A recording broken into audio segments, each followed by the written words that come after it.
ذمہ داری، میری ذمہ داری۔ الحمدللہ رب العالمین والصلاة والسلام علی سید المرسلین،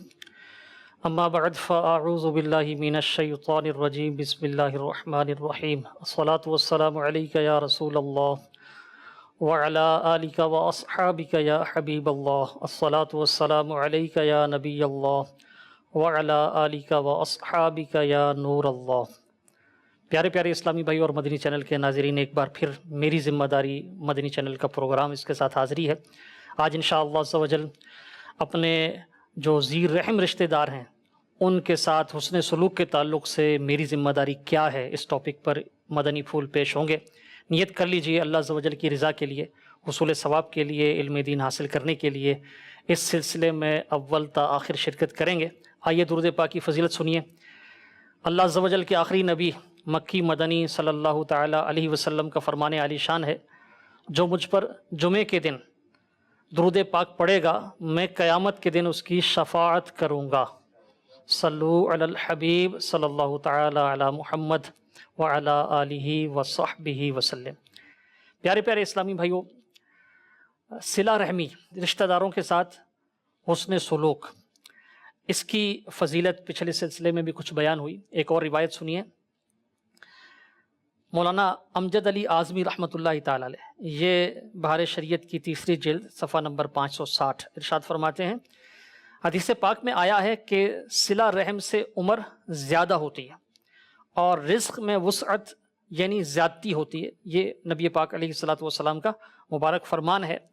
جسے یہ پسند ہو کہ اس کی عمر اور رزق میں اضافہ کر دیا جائے تو اسے چاہیے کہ اپنے والدین کے ساتھ اچھا برتاؤ کرے اور اپنے رشتہ داروں کے ساتھ صلہ رحمی کرے، یعنی رشتہ داروں کے ساتھ حسن سلوک کرے۔ آپ فرماتے ہیں بعض علماء نے اس حدیث پاک کو ظاہر پر حمل کیا ہے، یعنی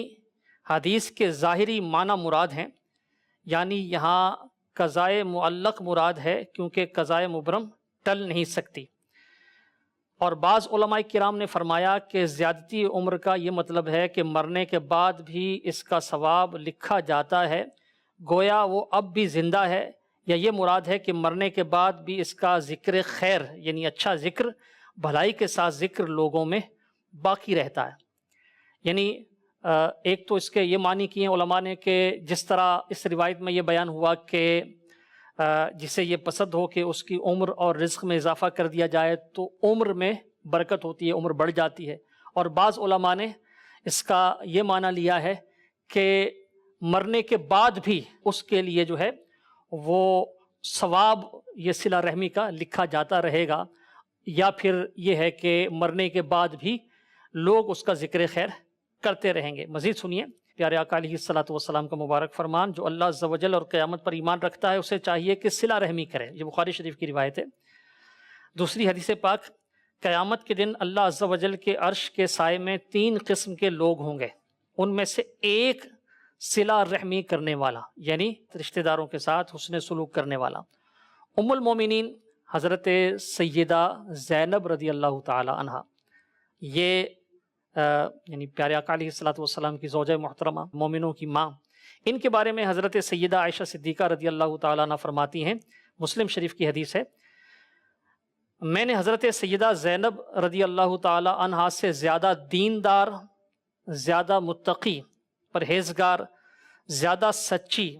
زیادہ صلہ رحمی اور زیادہ صدقہ کرنے والی کوئی عورت نہیں دیکھی۔ یہ حضرت سیدہ عائشہ صدیقہ رضی اللہ تعالی عنہ فرماتی ہیں۔ امیر المومنین حضرت سیدنا فاروق اعظم رضی اللہ تعالیٰ عنہ نے ایک بار حضرت سیدہ زینب رضی اللہ تعالیٰ عنہ کی خدمت میں 10,000 درہم بھیجے۔ انہوں نے یہ رقم اپنے رشتہ داروں میں تقسیم کر دی۔ پیارے پیارے اسلامی بھائی اور مدنی چینل کے ناظرین، سبحان اللہ عز و جل، کتنا یہ حسن سلوک کرنے والی تھیں حضرت سیدہ زینب رضی اللہ تعالیٰ عنہ اپنے رشتہ داروں کے ساتھ۔ 10,000 دراہم حضرت سیدنا فاروق اعظم رضی اللہ تعالیٰ عنہ نے بھیجے تو آپ نے سارے کے سارے اپنے رشتہ داروں میں تقسیم کر دیے۔ اللہ تبارک و تعالیٰ قرآن پاک میں سورہ نساء کی پہلی آیت میں ارشاد فرماتا ہے وَاتَّقُوا اللَّهَ الَّذِي تَسَاءَلُونَ بِهِ وَالْأَرْحَامَ، اور اللہ سے ڈرو جس کے نام پر مانگتے ہو اور رشتوں کا لحاظ رکھو۔ اس آیت مبارکہ کے تحت تفسیر مظہری میں ہے یعنی تم قطع رحمی یعنی رشتہ داروں سے تعلق توڑنے سے بچو۔ ایک ہے صلہ رحمی، صلہ رحمی یہ ہے کہ رشتہ داروں کے ساتھ اچھا سلوک کیا جائے، حسن سلوک کیا جائے، اور قطع رحمی یہ ہے کہ رشتہ داروں کے ساتھ اچھا سلوک نہ کیا جائے بلکہ ان کے ساتھ رشتہ کاٹ دیا جائے، قطع تعلق کر دیا جائے۔ تو قطع تعلق کرنے سے اللہ تبارک و تعالیٰ نے قرآن پاک میں منع فرمایا۔ نبی پاک علیہ السلام کا مبارک فرمان، یہ رشتہ کاٹنے والا جنت میں نہیں جائے گا، یہ بخاری شریف کی حدیث ہے۔ علامہ ملا علی قاری رحمۃ اللہ تعالیٰ علیہ حدیث پاک کے تحت لکھتے ہیں اس سے مراد یہ ہے جو شخص بغیر کسی سبب، بغیر کسی شبے اور قطع رحمی کے حرام ہونے کے علم کے باوجود اسے حلال اور جائز سمجھتا ہو وہ کافر ہے، ہمیشہ جہنم میں رہے گا اور جنت میں نہیں جائے گا۔ یا یہ مراد ہے کہ پہلے جانے والوں کے ساتھ جنت میں نہیں جائے گا، یا یہ مراد ہے کہ عذاب سے نجات پانے والوں کے ساتھ یہ یعنی نہیں جائے گا، پہلے سزا پائے گا، عذاب پانے کے بعد پھر جائے گا جنت میں۔ تفہیم البخاری میں یہ ہے کہ اس میں اختلاف نہیں کہ صلہ رحمی واجب ہے، اور اس کو قطع کرنا یعنی رشتہ داروں کے ساتھ اچھا سلوک نہ کرنا اور تعلق ختم کر دینا، رشتہ داری کاٹنا، یہ گناہ کبیرہ ہے۔ صلہ رحمی کے کچھ درجات ہیں، ایک یہ یعنی جو کم از کم بیان کیا گیا وہ یہ کہ ناراضگی نہ رکھے اور سلام و کلام یعنی بات چیت، سلام، دعا، اس سے اچھا سلوک کرے۔ قدرت اور حاجت کے اختلاف سے صلہ یعنی سلوک کی مختلف حالتیں ہیں، بعض حال میں صلہ رحمی واجب ہے، بعض میں مستحب ہے، یعنی بعض حالات میں صلہ یعنی کوئی نہ کوئی اس نے سلوک کا سلسلہ رکھا اور پوری طرح نہیں کیا تو اس کو قطع رحمی نہیں کہیں گے۔ بہرحال پیارے پیارے اسلامی بھائیوں، صلہ رحمی کرنا یہ زبردست جو ہے وہ نیکی ہے اور ایک عظیم اخلاقی جو ہے وہ خوبی ہے۔ اس کے الٹ جو ہے قطع رحم یعنی رشتہ داروں کے ساتھ حسن سلوک نہ کرنا اور تعلق منقطع کر دینا، رشتہ داری کاٹ دینا، ناراض ہو جانا، بول چال بند کر دینا، یہ جو ہے یہ گناہ کبیرہ ہے اور اللہ تبارک و تعالی کی جو ہے رحمت سے دوری کا ایک سبب ہے۔ طبرانی شریف میں ایک روایت ہے، حضرت سیدنا احمش رحمۃ اللہ تعالی علیہ، ان سے منقول ہے سیدنا عبداللہ ابن مسعود رضی اللہ تعالیٰ عنہ ایک بار صبح کے وقت آپ ایک مقام پر تشریف فرما تھے، ایک مجلس میں تشریف فرما تھے، کچھ لوگ اور بھی تھے۔ آپ رضی اللہ تعالیٰ عنہ نے ارشاد فرمایا، عبداللہ ابن مسعود رضی اللہ تعالیٰ عنہ نے، میں قاطع رحم یعنی رشتہ توڑنے والے کو اللہ کی قسم دیتا ہوں کہ وہ یہاں سے اٹھ جائے تاکہ ہم اللہ تعالیٰ سے مغفرت کی دعا کریں، کیونکہ قاطع رحم یعنی رشتہ داری توڑنے والا اس پر آسمان کے دروازے بند رہتے ہیں، یعنی اگر وہ یہاں موجود ہوگا تو رحمت نہیں اترے گی اور ہماری دعا قبول نہیں ہوگی۔ میرے پیارے پیارے اسلامی بھائیوں، مدنی چینل کے ناظرین، وہ اسلامی بھائی، وہ لوگ جو ذرا ذرا سی بات پر رشتہ داری ختم کر دیتے ہیں، اپنی بہنوں کے ساتھ، بھائیوں کے ساتھ، بیٹیوں کے ساتھ، چچا، ماموں، خالہ، پھوپھی، ان کے ساتھ، بھتیجیوں سے، بھتیجوں سے، بھانجوں سے، بھانجیوں سے، چھوٹی چھوٹی بات پر ناراض ہو جاتے ہیں اور رشتہ داری ختم کرنے کی وہ باتیں کرتے ہیں کہ ہمارا تعلق آپ سے ختم، ہم آئیں گے نہیں، جائیں گے نہیں، بلائیں گے نہیں۔ جو اس طرح کی باتیں کرتے ہیں اور رشتہ داری ختم کرتے ہیں، ان کے لیے زبردست عبرت ہے کہ جہاں ایسا شخص ہوتا ہے کہ جو قطع تعلق کرے، رشتہ داری توڑے، وہاں آسمان کے دروازے بند رہتے ہیں، تو یعنی اللہ تعالیٰ کی رحمت وہاں نہیں اترتی۔ اگر کسی نے ایسا کیا ہے تو آج اگر سن رہے ہیں تو ہاتھوں ہاتھ اللہ کی بارگاہ میں بھی توبہ کر لیں اور اپنے اس ناراض رشتہ دار سے سلوک کر لیں۔ اگر آپ کو لگتا ہے کہ غلطی اس کی ہے، تب بھی اگر آپ عاجزی اختیار کرتے ہوئے اللہ کی رضا کے لیے اس سے معافی مانگ لیں گے، معافی میں پہل کریں گے، تو یقیناً اللہ تعالیٰ کی رحمت بھی پہلے آپ کی طرف متوجہ ہوگی، اور یہ جو عاجزی ہے یہ آپ کو بلند کرے گی، آپ کو عزت دے گی۔ ایسا نہیں ہے کہ اس سے آپ ڈی گریڈ ہوں گے، اس سے آپ کی بے عزتی ہوگی۔ بعض اوقات یہ سوچا جاتا ہے کہ میں کیوں معافی مانگوں، یعنی معافی مانگنے سے میری عزت کم ہو جائے گی۔ تو معافی مانگنے سے عزت کم نہیں ہوتی بلکہ عزت بڑھتی ہے۔ اللہ تبارک و تعالی ہمیں سب کے ساتھ حسن سلوک کرنے کی توفیق نصیب فرمائے۔ اب جو قرابت دار ہیں، 3 قسم کے قرابت دار ہیں، پچھلے سلسلے میں بھی بیان ہوا۔ ایک ہیں جن کا تعلق والد صاحب کے تعلق سے جو قرابت دار ہیں، اس میں چچا ہے، پھوپھی یہ اور دادا دادی، اور ایک وہ ہیں جو ماں کے تعلق سے ہیں، خالہ اور ماموں، اور ساتھ جو ہے وہ نانا نانی، اور ایک وہ ہیں جو یعنی ماں اور باپ دونوں کے تعلق سے ہیں، بہن بھائی۔ پچھلے ہمارے سلسلے میں، پچھلے پروگرام میں، پچھلی ایپیسوڈ میں بہن بھائیوں کے حوالے سے میری ذمہ داری کیا ہے اس پر کچھ گفتگو ہوئی۔ آج انشاءاللہ عز و جل خالہ اور پھوپھی، چچا، ماموں، اس کے حوالے سے انشاءاللہ کچھ میری ذمہ داری کیا بنتی ہے، ہماری ذمہ داریاں کیا بنتی ہیں، یہ انشاءاللہ میں بیان کرنے کی کوشش کروں گا۔ آپ ہمارے ساتھ رہیے، انشاءاللہ عز و جل یہ سیکھنے کو بھی ملے گا اور ساتھ ساتھ عمل کی بھی نیت کرتے چلے جائیں۔ امیر اہل سنت بانی دعوت اسلامی مولانا ابو بلال محمد الیاس عطار قادری دامت برکاتہ العالیہ، آپ نے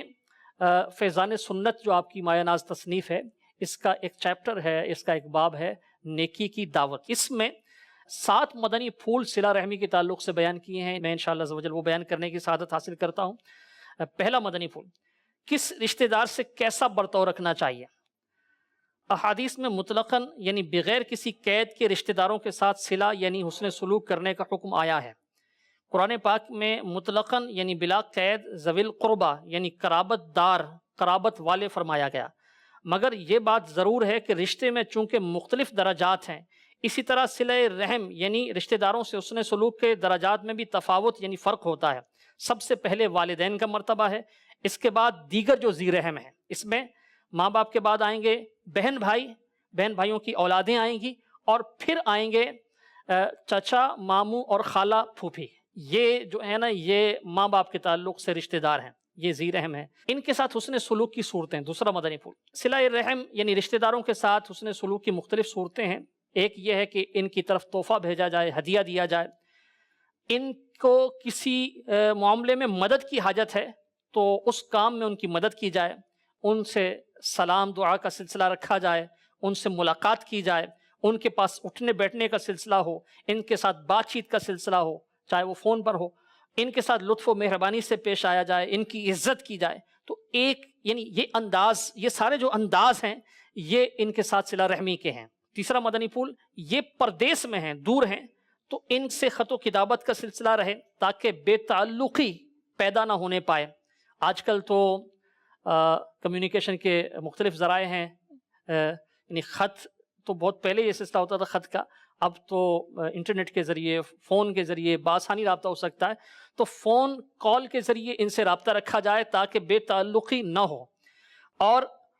اگر کبھی ملاقات کی صورت بنے، یعنی اکٹھے ہوں، وہ آپ کے شہر آئیں، آپ ان کے شہر جائیں، یا وہ کہیں دوسرے ملک میں ہوتے ہیں، وہاں سے وطن واپس آئیں، تو پھر ملاقات بھی ضرور کی جائے کہ اس سے محبت میں اضافہ ہوگا۔ چوتھا مدنی پھول، اگر پردیس میں ہیں تو دیگر رشتہ دار جو ہیں، چچا، ماموں، خالہ، پھوپھی وغیرہ، ان کے ساتھ تعلق واسطہ آپ فون کے ذریعے رکھ سکتے ہیں، میل کے ذریعے رکھ سکتے ہیں، جو رابطے کے ذرائع ہیں ان کے ذریعے رکھ سکتے ہیں۔ جب جب یہ واپس آئیں اپنے وطن میں تو ملاقات کی صورت کریں۔ لیکن ان میں بطور خاص اگر ماں باپ ہیں تو ماں باپ اگر بلائیں تو اب تو آنا ہی پڑے گا۔ یہاں فون پر رابطہ کرنا یا خط لکھنا یا میل کا جواب دینا یہ کافی نہیں ہوگا، بلکہ اگر ماں باپ بلائیں تو پھر آنا ضروری ہوگا۔ اور اگر ماں باپ کو خدمت کی حاجت ہے، یعنی ان کی کوئی خدمت کرنے والا نہیں ہے، ان کی عمر ایسی ہے، کوئی بیماری ہے، کوئی اور پرابلم ہے، اب ان کو خدمت کی حاجت ہے، تو اب بن بلائے بھی اولاد کو آنا پڑے گا اور آ کر ان کی خدمت کرنی پڑے گی۔ اس کے بعد باپ کے بعد دادا ہے، دادا کا مرتبہ زیادہ ہوتا ہے، تو دادا کے لیے بھی یہی حقوق ہیں، اور بڑے بھائی کا مرتبہ ہے۔ اسی طرح بڑی بہن جو ہے، بڑی بہن اور خالہ کا مرتبہ ہے، اور بعض علماء نے چچا کو باپ کی مثل بتایا ہے۔ تو اس طرح ان سب کے مراتب ہیں۔ تو ماں باپ اگر بلاتے ہیں تو پھر آنا پڑے گا، اور اگر ان کو خدمت کی حاجت ہے، یہ نہیں بھی بلا رہے، تب بھی آپ کو آ کر ان کی خدمت کرنی پڑے گی، صرف رابطہ رکھنا کافی نہیں ہوگا۔ کس سے کب کب ملاقات کی جائے؟ پانچواں مدنی پھول، رشتہ داروں سے ناغہ دے کر ملتا رہے، یعنی گیپ کے ساتھ ملتا رہے، ایک دن ملنے کو جائے تو دوسرے دن نہ جائے، اس سے محبت و الفت زیادہ ہوتی ہے۔ بعض اقربا سے یعنی قرابت داروں سے ہفتے کے بعد مل لیں، جمعہ جمعہ ملتے رہیں، یا مہینے میں ایک بار یا 2 بار مل لیں، اور تمام قبیلے کو یہ متحد رہنا چاہیے. یعنی جب کوئی ایسا میٹر ہو, کسی کے ساتھ کوئی مخالفت درپیش ہو اور یہ حق پر ہو, تو اب دوسروں کے ساتھ کوئی مقابلے کی صورت بنتی ہے, کسی کے ساتھ کوئی دشمنی خدا نخواستہ ہو جاتی ہے, کوئی اور مخالفت کی صورت بنتی ہے, آپ کا قبیلہ حق پر ہے, آپ کے قرابت دار حق پر ہیں, تو اب سب کا متحد ہونا ضروری ہے. متحد ہو کر کام کریں گے تو انشاءاللہ برکت ہوگی. چھٹا مدنی پھول میری ذمہ داری رشتہ داروں کے ساتھ صلہ رحمی کرنے کے حوالے سے کیا ہے. جب کوئی رشتہ دار حاجت پیش کرے, جن رشتوں کے حوالے سے بیان ہو رہا ہے قرابت دار, ان میں سے کوئی رشتہ دار حاجت پیش کرے تو اس کی حاجت روائی کرے. اگر کوئی استطاعت کے باوجود, مدد کرنے کی استطاعت ہونے کے باوجود اس کی حاجت کو رد کر دیتا ہے تو اب یہ قطع رحم ہے, یہ رشتہ داری کاٹنا ہے اور یہ گناہ ہے. ساتواں مدنی پھول صلہ رحمی فقط اس کا نام نہیں ہے کہ جو آپ کے ساتھ اچھا سلوک کرے آپ اس کے ساتھ اچھا سلوک کریں. یعنی یہ جو قرابت والے رشتے ہیں, ان میں سے کوئی اگر آپ کے ساتھ اچھا سلوک کرتا ہے تو اب بردرجہ اولا آپ کو اس کے ساتھ اچھا سلوک کرنا ہے. ایک تو اس کا حق ہے, یعنی وہ رشتہ دار ہے تو اس کا حق ہے کہ اس کے ساتھ اس نے سلوک کیا جائے. ایک یہ, اور دوسرا چونکہ وہ آپ کے ساتھ احسان کر رہا ہے, وہ آپ کے ساتھ اچھا سلوک کر رہا ہے, تو ظاہر ہے جو احسان کرتا ہے, جو اس نے سلوک کرتا ہے, بدلے میں اس کے ساتھ حسن سلوک ہونا چاہیے. تو جو رشتہ دار حسن سلوک کرتا ہے اس کے ساتھ حسن سلوک تو کرنا ہی ہے. حسن سلوک صلہ رحمی حقیقت میں یہ ہے کہ جو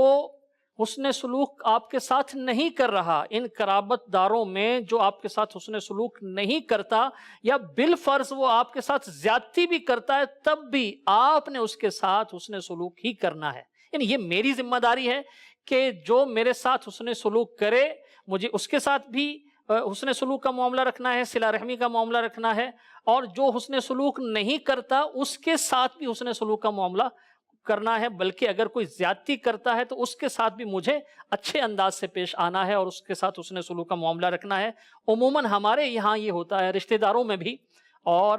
رشتہ داری کے علاوہ بھی ہمارے یہاں کیا ہوتا ہے کہ جو ہمارے ساتھ اچھا برتاؤ کرتا ہے ہم اس کے ساتھ اچھا برتاؤ کرتے ہیں. کسی نے آپ کو دعوت دی تو آپ بھی اس کو دعوت دیں گے, کسی نے مجھے کسی موقع پر تحفہ دیا تو میں بھی اس کی طرف تحفہ بھجواؤں گا, کسی نے میرے بچے کو کوئی چیز دے دی یا عیدی دے دی یا اس طرح, تو میں بھی اس کے بچوں کو عیدی وغیرہ دوں گا. تو یہ جو معاملہ ہوتا ہے ادلا بدلا, یہ اپنی جگہ پر ہے. لیکن جو قرابت دار ہیں, جو یہ رشتہ دار ہیں جن کے تعلق سے بیان ہوا, دادا دادی ہیں, نانا نانی ہیں, بہن بھائی ہیں, بہن بھائیوں کی اولادیں ہیں, آپ کے بھتیجے بھتیجیاں ہیں, بھانجے بھانجیاں ہیں, چچا ہے, ماموں, خالہ, پھوپھی, یہ جو قرابت دار ہیں, یہ جو رشتے ہیں, یہاں اگر بالفرض وہ آپ کے ساتھ حسن سلوک نہیں کرتے, آپ کے ساتھ اچھا برتاؤ نہیں کرتے, تب بھی آپ کو ان کے ساتھ حسن سلوک رکھنا ہے. یہ میری ذمہ داری ہے کہ میں ان کے ساتھ حسن سلوک کروں. اگر بالفرض یہ میرے ساتھ زیادتی بھی کرتے ہیں تب بھی یہ میری ذمہ داری ہے کہ میں ان کے ساتھ یہ جو صلہ رحمی والے معاملات ہیں ان کو لے کر چلوں, اور کسی بھی معاملے میں کوئی ان کی حق تلفی نہ کروں, ان کی دل آزاری نہ کروں, ان کی بے عزتی نہ کروں, ان کے ساتھ قطع تعلق نہ کروں, ان کے ساتھ رشتہ جو ہے وہ سنواروں نہ کہ بگاڑوں, ان کے ساتھ رشتہ داری کاٹنا, یہ کسی بھی صورت اس کی اجازت نہیں ہوگی. تو میرے پیارے پیارے اسلامی بھائیوں, مدنی چینل کے ناظرین, میری ذمہ داری بطور خاص ان رشتوں کے حوالے سے یہ ہے کہ ان کا لحاظ مجھے زیادہ کرنا ہے. اگر یہ ضرورت مند ہیں, حاجت مند ہیں, تو ان کی مدد کرنی ہے. اس کے علاوہ بھی ان کے ساتھ کمیونیکیشن, ان کے ساتھ رابطہ یہ بحال رکھنا ہے, ان کے ساتھ فون وغیرہ پر, اور اگر ملاقات کی صورت ہو تو ملاقات بھی کرتے رہنا ہے, سلام دعا کا سلسلہ رکھنا ہے, حال احوال پوچھتے رہنا ہے, ان کی طرف تحفہ اور ہدیہ بھجوانا ہے. اگر خوشی کا ایسا کوئی موقع وغیرہ ہوتا ہے تو بطور خاص ان کو انوائٹ کرنا ہے, دعوت دینی ہے. تو یہ خاص رشتوں کے خاص جو ہیں وہ حقوق ہیں جو میرے ذمے ہیں, میری ذمہ داری ہے کہ مجھے یہ پورے کرنے. آج ہمارے معاشرے میں بدقسمتی سے ایک جو چیز بڑھ رہی ہے وہ یہ ہے کہ دوسروں کے ساتھ تو حسن سلوک کا معاملہ ہوتا ہے. یعنی آپ اپنے دوستوں کے ساتھ بڑے اچھے انداز سے پیش آتے ہیں, ان کے ساتھ اٹھتے بیٹھتے ہیں, تحائف کا لین دین بھی ہوتا ہے, دیگر جو اس طرح کے ایونٹس ہوتے ہیں جیسے سالگرہ کا ایونٹ ہے یا کوئی اور ایسا ایونٹ ہے، ان کو انوائٹ کیا جا رہا ہوتا ہے، ان کی سالگرہ ہے تو آپ ان کو مبارکباد دے رہے ہوتے ہیں، ان کی مدد کرنے کا جذبہ ہوتا ہے، تحفے تحائف کا لین دین، یہ سب کچھ چل رہا ہے۔ لیکن جو آپ کے قرابت دار ہیں عموماً ان کی طرف سے جو ہے نا وہ ان کے ساتھ تعلق رکھنے میں، ان کے ساتھ اچھا سلوک کرنے میں، حسن سلوک کرنے میں اتنی گرم جوشی نہیں ہوتی، حالانکہ آپ کی حسن سلوک کے زیادہ حقدار یہ ہیں۔ اور کسی ایسے موقع پر جہاں ان کو مدد کی حاجت ہے اور آپ مدد کر سکتے ہیں، آپ نے مدد نہ کی تو یہ قطع رحم، یعنی یہ رشتہ داری کاٹنے والا معاملہ ہوگا، تو اس میں گناہ کی صورت بھی بن سکتی ہے۔ بلکہ یعنی علماء یہ بھی ارشاد فرماتے ہیں کہ اگر کوئی صدقہ دیتا ہے اور وہ صدقہ دوسری جگہ دے رہا ہے، کسی اور کو دے رہا ہے، حالانکہ اس کے اپنے یہ جو رشتے جو بیان ہوئے وہ یعنی زیادہ ضرورت مند ہیں، یعنی ماں باپ کو تو نہیں دی جا سکتی زکوٰۃ وغیرہ، اسی طرح دادا دادی کو نہیں دی جا سکتی، ماں باپ کو اور ان رشتوں کو نہیں دی جا سکتی، لیکن جو دیگر رشتے ہیں، چچا ماموں خالہ پھوپھی، یہاں تک کہ بھائی بہن بھی، بھانجے ہیں، بھتیجیاں بھانجیاں، ان کو زکوٰۃ بھی دی جا سکتی ہے اور نفلی صدقات بھی دیے جا سکتے ہیں۔ اگر کوئی ایسی صورت ہے کہ یہ محتاج ہیں، ان میں سے کوئی محتاج ہے اور ہم صدقہ و خیرات کسی اور پر کر رہے ہیں، کسی اور کی خدمت کر رہے ہیں، کسی اور کی مدد کر رہے ہیں اور یہ محتاج ہیں، تو ایسے میں یہ پہلے حقدار ہیں کہ ہم ان کی مدد کریں، پہلے ہم ان پر خرچ کریں۔ تو بدقسمتی سے یہ ہے ہمارے معاشرے میں کہ دوسروں کا، دوستوں کا بہت لحاظ کیا جاتا ہے، تعلقات میں گرم جوشی دکھائی جاتی ہے، لیکن یہ جو رشتے ہیں بعض اوقات ان کی طرف سے غفلت کا معاملہ ہوتا ہے، ان کی اتنی خبرگیری نہیں رکھی جاتی، تو پہلے ان کا حق ہے، ان کے حقوق ادا کریں، اپنے دوستوں کے حقوق بھی ادا کریں، ان کے ساتھ بھی اچھا برتاؤ کریں، اپنے پڑوسیوں کے ساتھ اچھا برتاؤ کریں، آپ کے ساتھ کام کاج کرنے والے ہیں ان کے ساتھ اچھا برتاؤ کریں، ہر مسلمان کے ساتھ اچھا برتاؤ کریں، لیکن درجہ بدرجہ جو ان کے حقوق ہیں وہ دوسروں سے زیادہ ہیں۔ یہ میری ذمہ داری ہے کہ میں سب کے حقوق ادا کروں اور اپنے ان قرابت دار رشتہ دار جو ہیں ان کے بھی حقوق ادا کرتا رہوں۔ اللہ تبارک و تعالی ہمیں بھی، ہمارے سارے خاندان کو، ساری فیملی کو، ہمارے گھر والوں کو، ہمارے رشتہ داروں کو دنیا و آخرت میں اپنی رحمتوں کے سائے میں رکھے، آمین بجاہ النبی الامین۔ صلو علی الحبیب صلی اللہ تعالی علی محمد وعلی آلہ وصحبہ وسلم۔ میری ذمہ داری، میری ذمہ داری